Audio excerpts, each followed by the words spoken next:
আচ্ছা, আজকে আমাদের পড়ার বিষয়টা হচ্ছে নিউক্লিক অ্যাসিড। তো নিউক্লিক অ্যাসিডের বিষয়ের মধ্যে আজকে আমরা শুধুমাত্র ডিএনএ সংক্রান্ত বা ডিএনএ সম্পর্কে পড়বো, ঠিক আছে?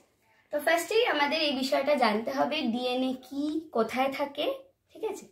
তো আমরা জানি প্রত্যেকটি কোষের মধ্যে নিউক্লিয়াস অবস্থিত এবং এই নিউক্লিয়াসের মধ্যে থাকে কি নিউক্লিয় জালিকা। এই নিউক্লিয় জালিকাগুলো বেশ কিছু ক্রোমাটিন, তন্তু এবং প্রোটিন নিয়ে গঠিত হয় এবং সেটাকে আমরা বলি ক্রোমোজোম। ক্রোমোজোমকে আমরা যখন ক্রোমোজোমের মধ্যে কিন্তু আমরা দেখি বেশ কিছু তন্তু থাকছে এবং সেগুলো ক্রোমাটিন তন্তু বা ক্রোমাটিড বলা হয়ে থাকে। তো এই ক্রোমাটিডের মধ্যে এই ডিএনএ থাকছে, ঠিক আছে? এবার আমরা নিউক্লিক অ্যাসিড বলছি। তো নিউক্লিক অ্যাসিড কি কি হয়? হয় দুটো, একটা হচ্ছে ডিএনএ, আমি কারোর দিকে তাকিয়ে বলি, হ্যাঁ সুবিধা হবে। আচ্ছা, একটা হচ্ছে ডিএনএ আর একটা হচ্ছে আরএনএ, ঠিক আছে? তো ডিএনএ এবং আরএনএ তো নিউক্লিক অ্যাসিড। তো নিউক্লিক অ্যাসিডের মূল উপাদানটা কি? নিউক্লিক অ্যাসিডের মূল উপাদানটা হচ্ছে নিউক্লিওটাইড। তো প্রথমেই চলে আসি নিউক্লিওটাইডে। তো নিউক্লিওটাইড কি নিয়ে গঠিত হয়? নিউক্লিওটাইড তিনটে উপাদান নিয়ে গঠিত হয়। একটা হয় পেন্টোজ শর্করা, এছাড়া থাকে ফসফরিক অ্যাসিড, আর থাকে নাইট্রোজেন বেস। তো এটা হচ্ছে নিউক্লিওটাইড, ঠিক আছে? পেন্টোজ শর্করা কি থাকে? দেখা যায় পেন্টোজ শর্করা দুটো, একটা রাইবোজ আর একটা হচ্ছে ডিঅক্সি রাইবোজ। এই ডিঅক্সি রাইবোজটাই কিন্তু ডিএনএ এর মধ্যে থাকছে, আর রাইবোজ সুগারটা কোথায় থাকে? আরএনএ এর মধ্যে থাকে, ঠিক আছে? তো এই ডিঅক্সি রাইবোজ সুগারটাকে দেখতে কেমন হয়?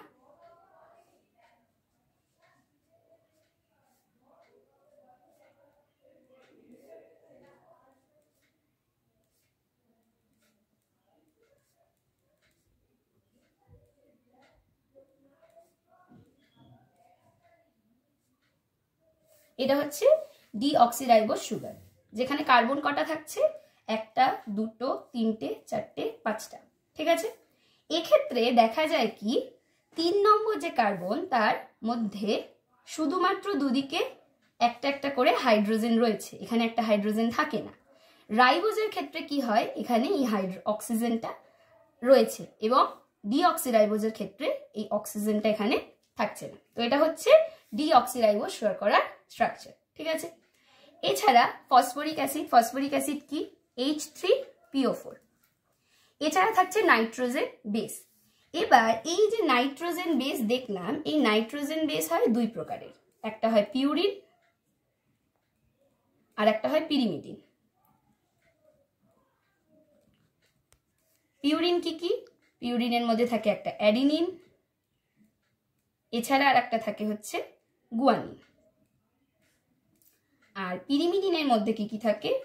পিরিমিডিনের মধ্যে থাকে হচ্ছে থাইমিন, সাইটোসিন। এটা কোন ক্ষেত্রে থাকে? থাইমিন আর সাইটোসিন থাকে হচ্ছে ডিএনএ এর ক্ষেত্রে, এবং পিরিমিডিনটা সাইটোসিন এবং থাইমিনের জায়গায় কি থাকে? ইউরাসিল। সেটা কোথায় থাকে? আরএনএ এর ক্ষেত্রে। তার মানে এটা একটা জিনিস আমরা জানলাম যে পিরিমিডিনে থাইমিন সাইটোসিন থাকছে কোথায়? ডিএনএ তে, আর সাইটোসিন ইউরাসিল থাকছে আরএনএ তে। তার মানে ডিএনএ তে থাইমিন আর সেই জায়গায় আরএনএ তে সেটা কোথায় থাকে? ইউরাসিল থাকে। এটা হলো, এইটা হচ্ছে নিউক্লিওটাইড বিষয়টা আমরা বুঝলাম। এরপরে এখানে আমাদের আরেকটা জিনিস, একটা টার্ম আসে, যেটা হচ্ছে নিউক্লিওসাইড। তো নিউক্লিওসাইডে কি থাকে? নিউক্লিওসাইডের মধ্যে আমরা দেখি ফসফরিক অ্যাসিডটা কিন্তু থাকছে না। তার মানে আমরা নিউক্লিওসাইড বলতে কি বলতে পারি? নিউক্লিওসাইড বলতে আমরা বলতে পারি পেন্টোজ শর্করা, মানে পেন্টোজ সুগার থাকে, আর কি থাকে? নাইট্রোজেন বেস থাকে। এক্ষেত্রে কিন্তু ফসফরিক অ্যাসিডটা থাকছে না। তার মানে বলা যেতে পারে নিউক্লিওটাইড, তার মানে কি? নিউক্লিওটাইড সমান সমান আমরা বলতে পারি nucleoside nucleotide is equal to nucleoside plus phosphoric acid.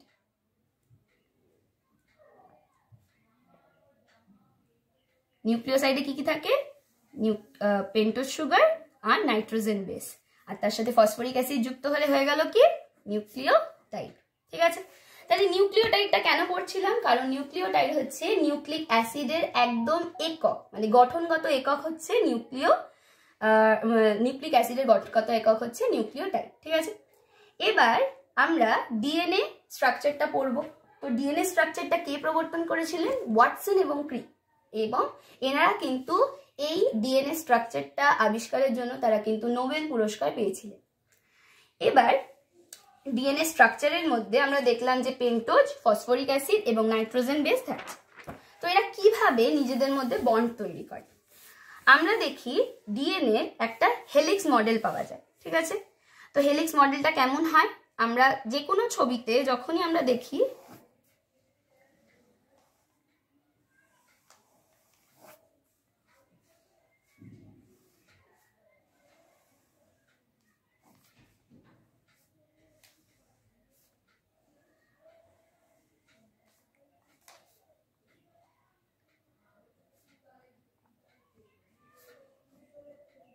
এগুলো হচ্ছে নাইট্রোজেন বেস।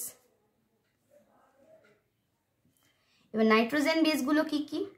বেশ, আমি এটা ধরলাম অ্যাডিনিন, এটাকে আমি অ্যাডিনিন বলে লিখলাম।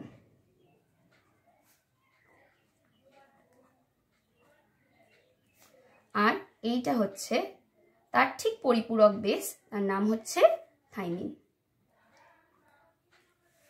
নেক্সট আমি আর একটা সিম্বল দিয়ে আঁকছি, এটা হচ্ছে গুয়ানিন,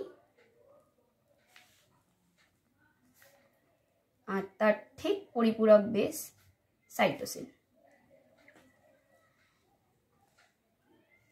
তাহলে এখানে আমি লিখব গুয়ানিন, সাইটোসিন। তো এইভাবে আমি বেশ কটা এঁকে নিই।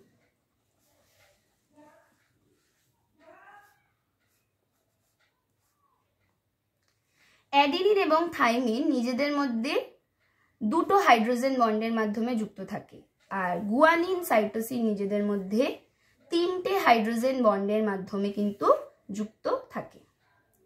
এবার এই যে স্ট্রাকচারগুলো আমি আঁকলাম, সেখানে আমরা দেখছি পরিপূরক স্ট্রাকচার। পরিপূরক স্ট্রাকচার কেমন? যেমন এটা হচ্ছে গুয়ানিন, তার ঠিক পরিপূরক স্ট্রাকচার কিন্তু এটা সাইটোসিন।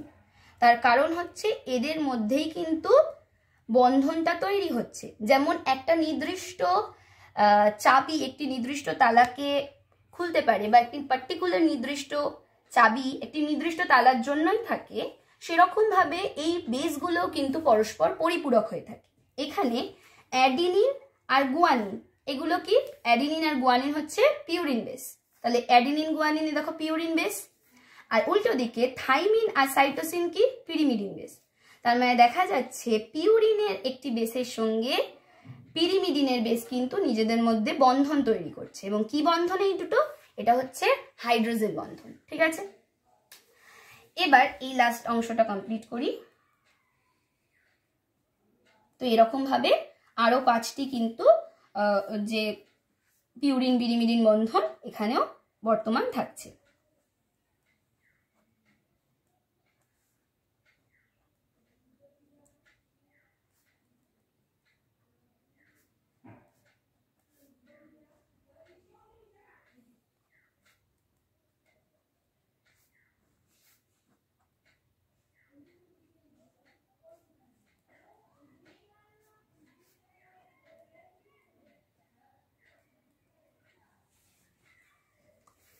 এই পুরোটার দৈর্ঘ্য কত হয়, দূরত্ব কত হয়?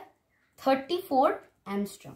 এবং প্রত্যেকটা এই যে পুরো একটি প্যাচ, এখানে আমরা দেখছি 10টা কিন্তু বন্ধন তৈরি হচ্ছে। অর্থাৎ এক্ষেত্রে যে নাইট্রোজেন বেসগুলো কটা থাকছে? 10টা থাকছে। তার মানে প্রত্যেকটার মধ্যে দূরত্ব কত হচ্ছে? 3.4 অ্যাংস্ট্রম করে। এবং এই দুটোর মধ্যেকার দূরত্ব 20 অ্যাংস্ট্রম থাকে। ঠিক আছে, দুটো, এগুলো কি? দুটো তন্তু, যার একটা অংশকে যদি আমি 5' এন্ড ধরা হয়, তার ঠিক অপর প্রান্তটাকে আমরা কি ধরি? 3' এন্ড। আর যদি এটাকে 3 প্রাইম এন্ড ধরি অপর প্রান্তটাকে 5 প্রাইম। তো এখানে কি থাকছে, এখানে সুগার এবং ফসফেট মানে ফসফরিক অ্যাসিড এরা কিন্তু পরস্পরের সাথে বন্ড করছে।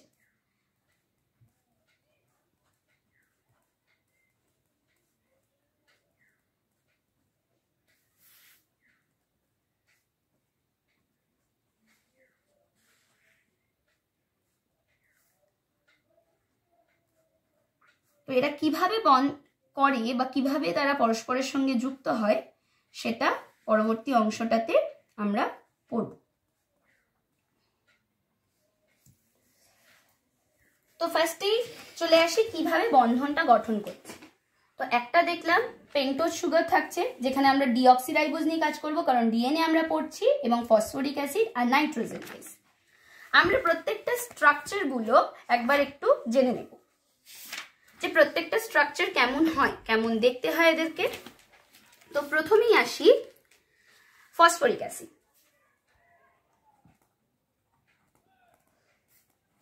ফসফরিক অ্যাসিডের সংকেত কি? H3PO4, তার মানে মাঝখানে একটা ফসফরাস থাকছে এবং OH OH OH, এটা হচ্ছে ফসফরিক অ্যাসিড। ঠিক আছে, এছাড়া থাকছে পেন্টোজ সুগার। এখানে আমাদের পেন্টোজ সুগার কোনটা, আমরা যেহেতু ডিএনএ পড়ছি তাই আমরা ডিঅক্সিরাইবোজ যে সুগারটা রয়েছে সেটা সম্পর্কে।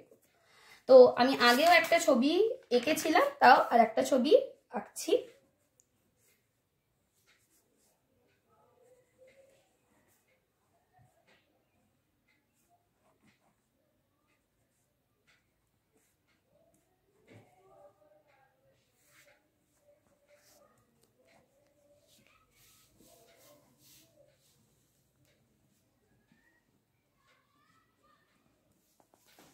এটা হচ্ছে 1 নম্বর, 2 নম্বর, 3 নম্বর কার্বন, 4 নম্বর কার্বন, 5 নম্বর কার্বন। 5 নম্বর কার্বনের সাথে একটা OH রয়েছে, এখানে 3 নম্বর কার্বনের সঙ্গে কিন্তু আমরা দেখছি OH থাকছে, আর এখানে 2 নম্বরে থাকে না। ঠিক আছে, এরপরে আসছি যে নাইট্রোজেন বেসগুলো রয়েছে। নাইট্রোজেন বেসগুলো যেগুলো রয়েছে প্রত্যেকটার এখানে বর্ণনা কিন্তু দেওয়া আছে। এখানে একটা বৈশিষ্ট্য দেখা যায় যে পিউরিনের মধ্যে কি কি থাকছে? পিউরিনের মধ্যে থাকছে অ্যাডিনিন আর থাকছে গুয়ানিন। তো প্রত্যেকটা স্ট্রাকচারগুলো একটুখানি এঁকে নেওয়া যায়। তো প্রত্যেকটা স্ট্রাকচারের মধ্যে প্রথমে আমি অ্যাডিনিনটা আঁকছি।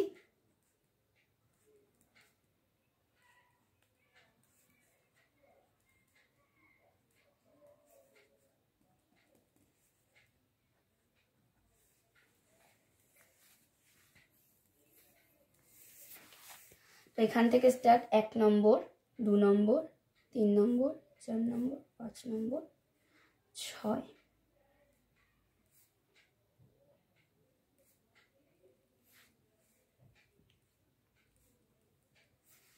6, 7, 8, 9। এটা হচ্ছে অ্যাডিনিনের স্ট্রাকচার। আর গুয়ানিনের স্ট্রাকচারটা হচ্ছে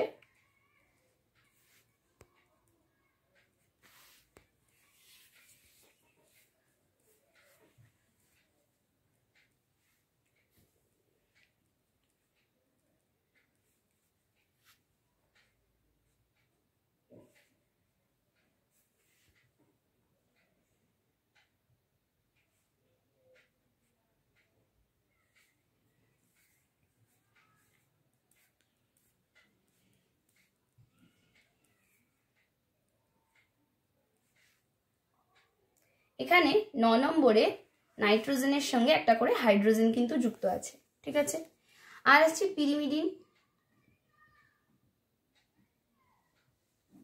পিরিমিডিনের মধ্যে পরপর কি থাকছে? ফার্স্টেই ইউরাসিলের বিষয়টা আসছি না, আমরা থাইমিন আর সাইটোসিনটাই দেখব।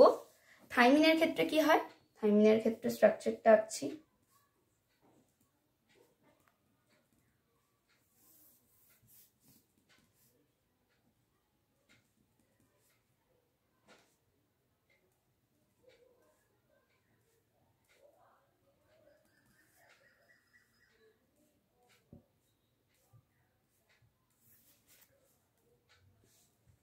একটা সাইটোসিন।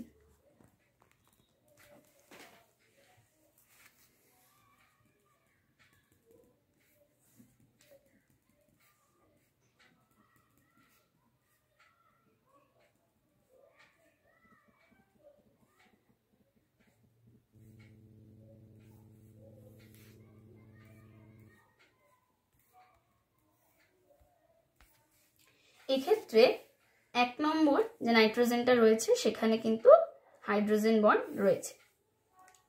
তো দেখা যায় যে যখন আমরা স্ট্রাকচার ডিএনএ একদম মলিকুলার স্ট্রাকচারে আসছি, তো দেখা যায় এখানে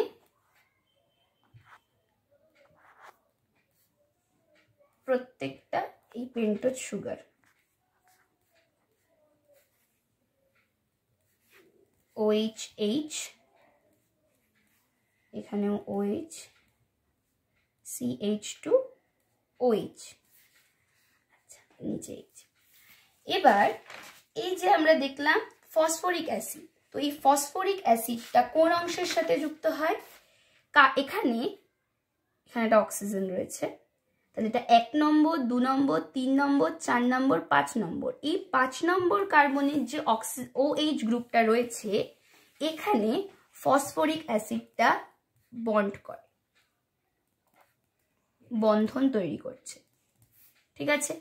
এই বন্ধনটাকে যখন তৈরি হচ্ছে, এটা কত নম্বর? এটা হচ্ছে 5 নম্বর কার্বন। আর এখানে কত নম্বর? 3 নম্বর। 3 নম্বর কার্বনের সঙ্গেও কিন্তু একটা ফসফরিক অ্যাসিড বন্ড করছে, OH, OH,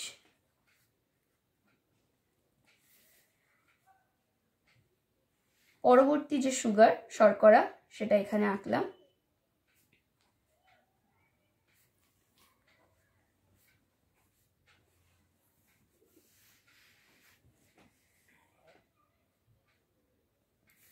আচ্ছা, এবার বোঝাতে সুবিধা হবে।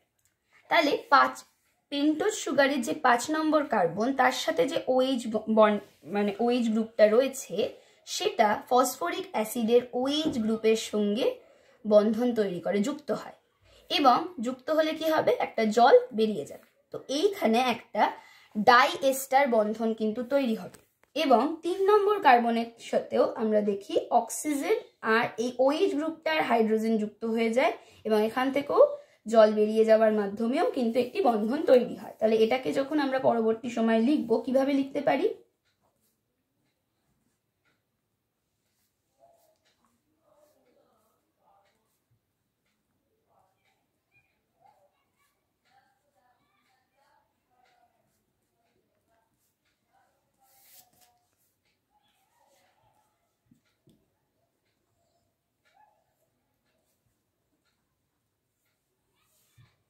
এটা পরবর্তী অংশের সঙ্গে যুক্ত হচ্ছে।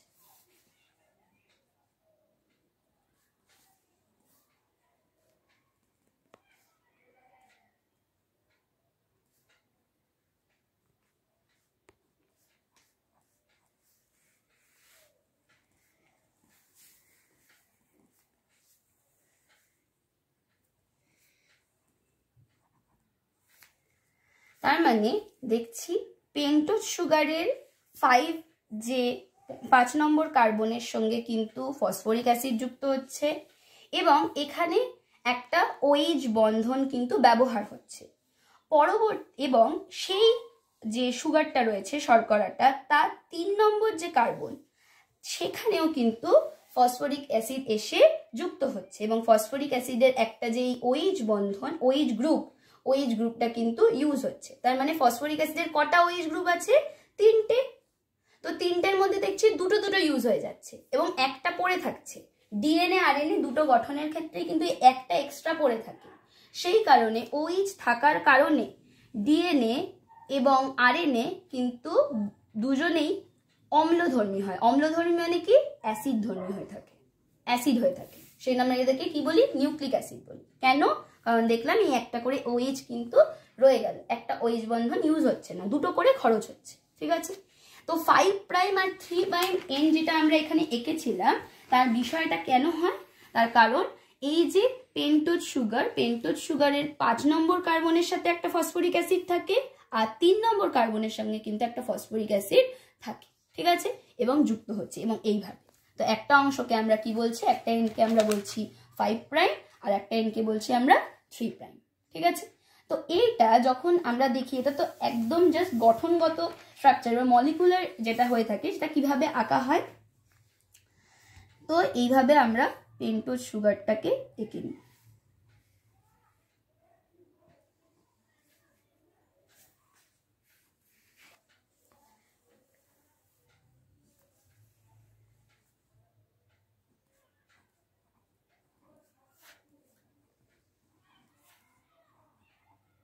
তার মানে এগুলো কি, এগুলো হচ্ছে সেই ফসফেট গ্রুপগুলো। তার মানে এই এন্ডটাকে আমি যদি নাম দিই 5 প্রাইম, তাহলে এই এন্ডটাকে নাম দেবো কি 3 প্রাইম। এখানে দেখা যায় যে এই যে পেন্টোজ সুগার, তার এটা 1 নম্বর কার্বন। তো 1 নম্বর কার্বনের যে OH, এটা কার সঙ্গে যুক্ত হয়, একটা হচ্ছে শর্করা, ঠিক আছে, তার সঙ্গে ফসফরিক অ্যাসিড যুক্ত হলো, তাহলে বেঁচে রইল কি, এই নাইট্রোজেন বেসগুলো যেগুলো আমরা লিখেছি, পিউরিন, পিরিমিডিন, ঠিক আছে। আমি যে কোনো একটি প্রথমে পিউরিন নিয়ে কাজ করব আর একটা যে কোনো পিরিমিডিন নিয়ে করে দেখাবো। তো এই জিনিসটা আমি এখন ফার্স্টে আমি একটা থাইমিন নিয়ে করে দেখাচ্ছি, অর্থাৎ পিরিমিডিন। তো পিরিমিডিনের আমাকে স্ট্রাকচারটাকে আগে আঁকতে হবে।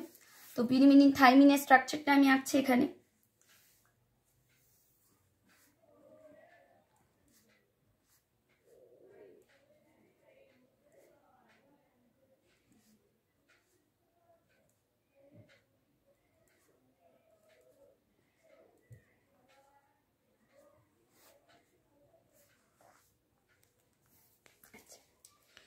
এটা হচ্ছে থাইমিন, ঠিক আছে, এখানে লেখা রইলো এটা হচ্ছে থাইমিন।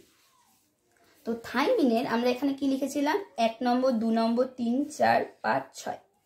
তো এখানে যে নাইট্রোজেনটা রয়েছে তার সাথে একটা হাইড্রোজেন যুক্ত রয়েছে। এই হাইড্রোজেনটা এবং এখানে 1 নম্বর কার্বনের সঙ্গে, শর্করা 1 নম্বর কার্বনের সঙ্গে যে OH রয়েছে, পরস্পর বন্ধন তৈরি করে, ঠিক আছে।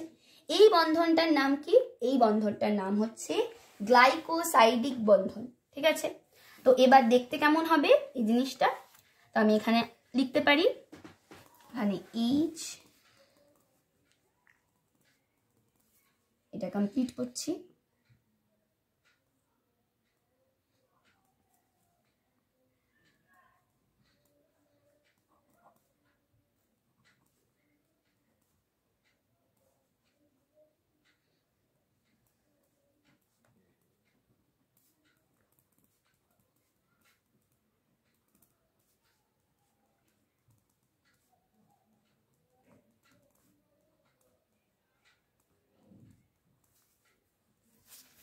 তো এই বন্ধনটার নাম কি, গ্লাইকোসাইড।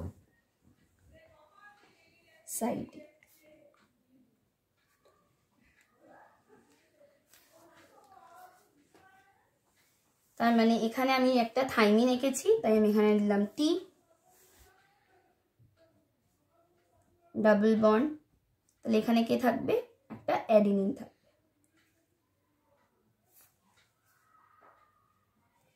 এখানটা বেশ আমি একটা দিলাম গুয়ানিন। তো এবার গুয়ানিনের সঙ্গে কিভাবে বন্ধন তৈরি করে সেটা করে দেখানো হচ্ছে।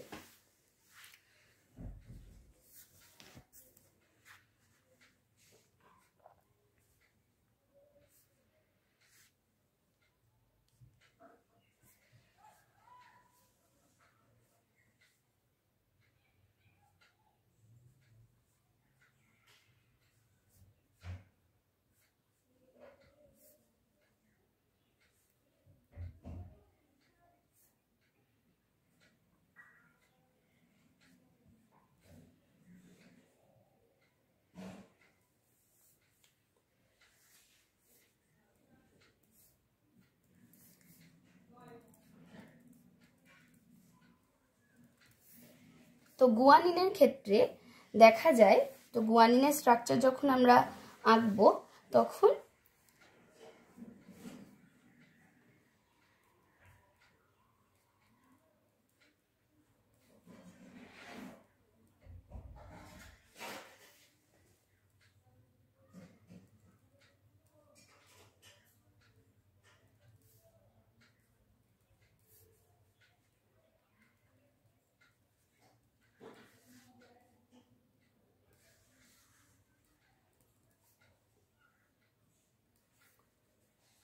1 2 1 2 3 4 5 6 নম্বর 7 8 9 নম্বর। 9 নম্বর অংশে যে নাইট্রোজেনের সঙ্গে হাইড্রোজেনটা যুক্ত আছে তার সঙ্গে কিন্তু যুক্ত হচ্ছে। তাহলে আগেরটার ক্ষেত্রে কি দেখেছিলাম, 1 নম্বর যে অংশ তা সেখানে কিন্তু হাইড্রোজেনটা অক্সিজেনের OH এর সঙ্গে যুক্ত হচ্ছে এবং জল বের হচ্ছে। এখানে কি দেখছি, 9 নম্বর অংশে বা যে হাইড্রোজেনটা রয়েছে তার সঙ্গে OH কিন্তু বন্ধন তৈরি করছে। ঠিক আছে, এটাও কিন্তু গ্লাইকোসাইডিক বন্ধন।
এটা উল্টো হয়ে যাবে 3 প্রাইম, 5 প্রাইম, এটাকে ঘুরিয়ে লিখলাম।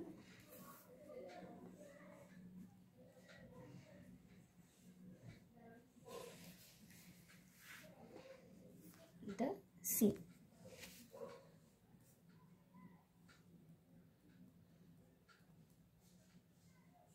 1 নম্বর, এখানে 1 নম্বর দেখ, এটা 1 নম্বর অংশ সুগারের। ঠিক আছে,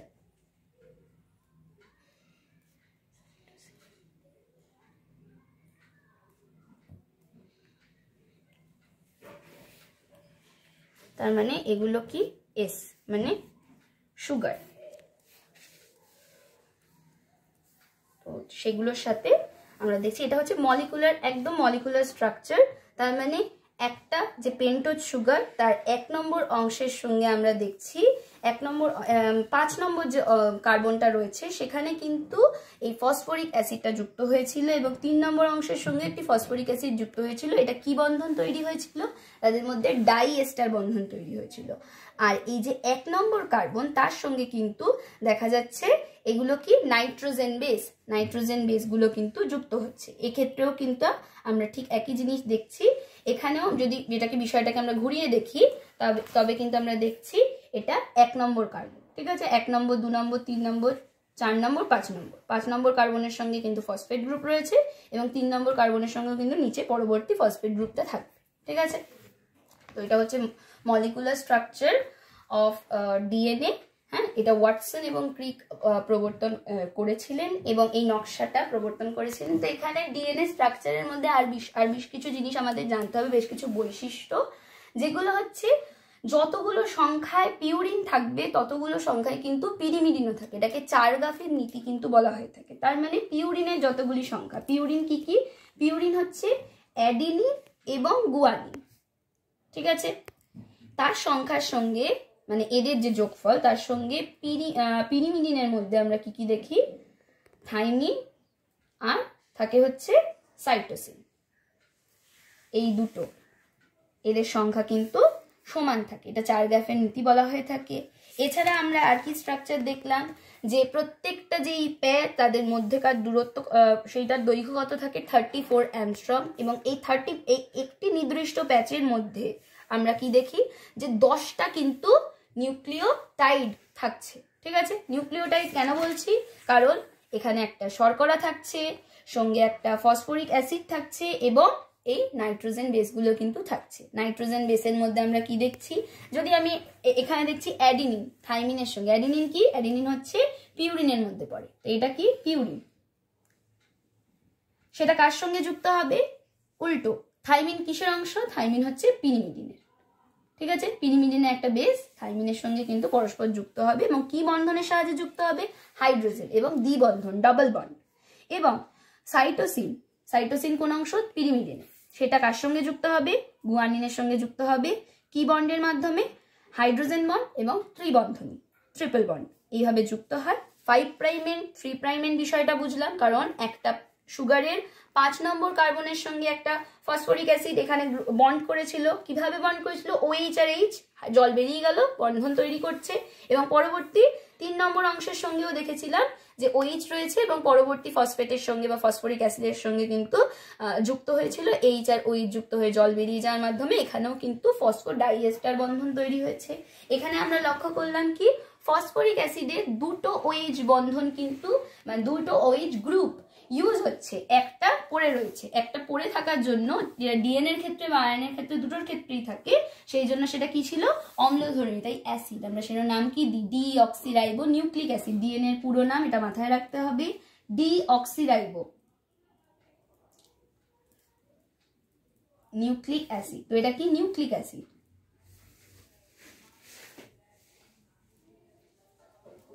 এবং এখানে এই যে দ্বিতন্ত্রী মডেল, কারণ কি দুটো স্ট্রাকচার, দুটো তন্ত্র থাকে, মানে দুটো ফিতের মতো অংশ আমরা দেখছি।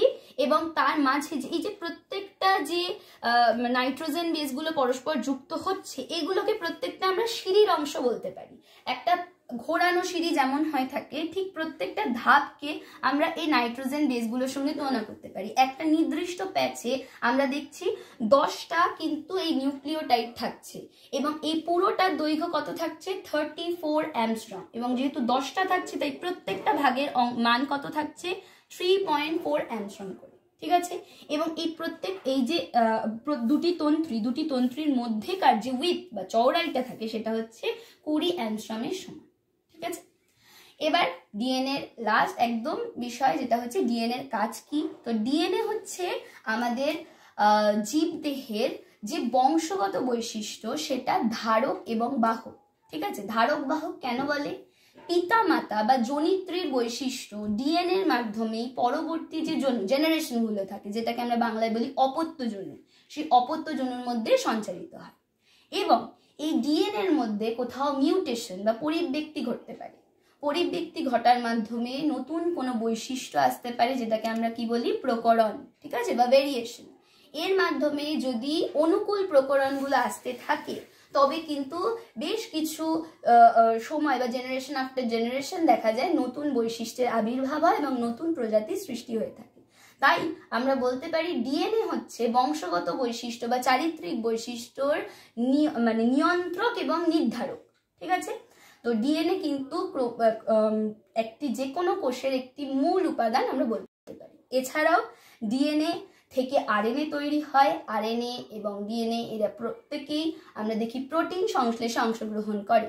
প্রোটিন সংশ্লেষে অংশগ্রহণ করার মাধ্যমে আমাদের জীবদেহের প্রত্যেকটা অংশ কোনো না কোনো প্রোটিন নিয়ে গঠিত, ঠিক আছে। কোনো না কোনো প্রোটিন, যেমন চুল, স্কিন, যে কোনো অংশ প্রত্যেকটা কোনো না কোনো প্রোটিন নিয়ে গঠিত, সেই প্রোটিন সংশ্লেষে অংশগ্রহণ করছে। তো এটা হচ্ছে ডিএনএ স্ট্রাকচার এবং কাজটা আমরা বুঝলাম এতদূর।